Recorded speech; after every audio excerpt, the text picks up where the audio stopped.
Hi, I'm Cindy Collier. I thought I'd share a little lesson that I learned that God really spoke to me this morning out of the book of Judges. I'm still doing a deep dive in the book of Judges. And I'd already studied Gideon and all that God was able to do through his leadership. And went on to Abimelech, which was Gideon's son, who was not such a good guy. I mean, he did not serve the Lord, but not only that, he killed 70 of his own siblings. And he died, and then several other people took his place, and they all led Israelites, and they had gotten to the book of Judges, the chapter 10. And I was thinking this morning, what a good father that God is. You know, a lot of us didn't have good role models for fathers, but God is that role model. It's hard for us to internalize exactly what a good father looks like and what a good father does, because we didn't have that lived out for us. But God is really living out several things in this chapter, at least for me it did. So the people of Israel, in the middle of this chapter, that you know how the Israelites were up and down and up and down and up and down. I'll serve you, not serve you, serve you, not serve you. And they just completely forgot about all that God had done for them. But you know what? That's kind of like we do. So in the middle of that chapter, they were not serving the Lord. They had taken on all the gods of all of these people around them, all the Ammonites and the Philistines and Arab. They took all of their gods on and basically started serving them. And God watched. He watched. So finally, he took a step back and let natural consequences take place. He said, fine, you people have begun to serve the gods that has not done anything for you. Then fine, go live with them.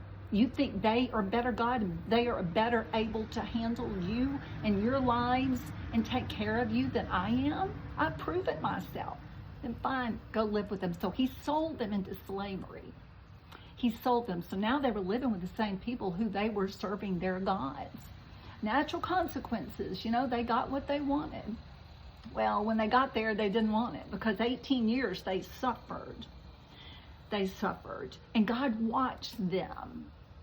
And they, after a long time, they came back to God. Save us, please. We want to serve you. We will give away all of our Baals and all the gods. God took that and started teaching a lesson, just like a good father will. You know, you take the mistakes that you made, and now I'm going to teach you a lesson so that you will learn and maybe not make the same mistakes again. So toward the end of that chapter, he said, okay, turn around and look. Turn around and look at your lives.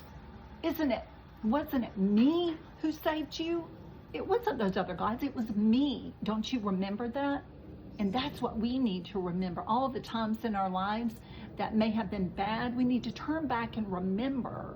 Remember who God was. Remember it was God who was with us in that mess.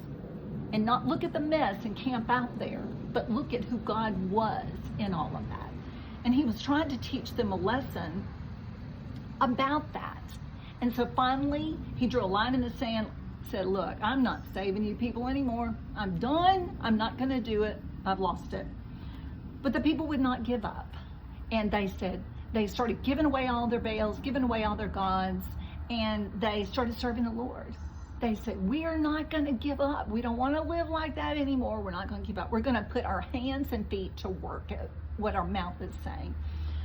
So God, in verse 16, is what stuck out to me. God watched all of this, and he was so patient, like a good father is. But he finally said, I can bear their misery no longer. One version said he was impatient at the misery. He couldn't stand it anymore. He was such a good, compassionate father, and he saved them. So what that spoke to me is that God will sometimes, he will watch us. He is a good father, like a good father does. He watches the mistakes that we make, watches the sin that we get into. He watches everything. Sometimes he steps back and lets natural consequences take place. But then he teaches a lesson from that once we come back around. He doesn't just forget about it, but teaches a lesson from it. But then, after the people show that they are truly going to serve the Lord, he can stand it no longer. That's when the compassionate God comes out.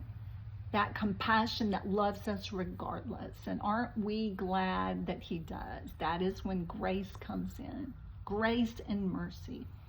So I just wanted to share that with you. If you did not have a good role model for a father figure, God is that perfect role model.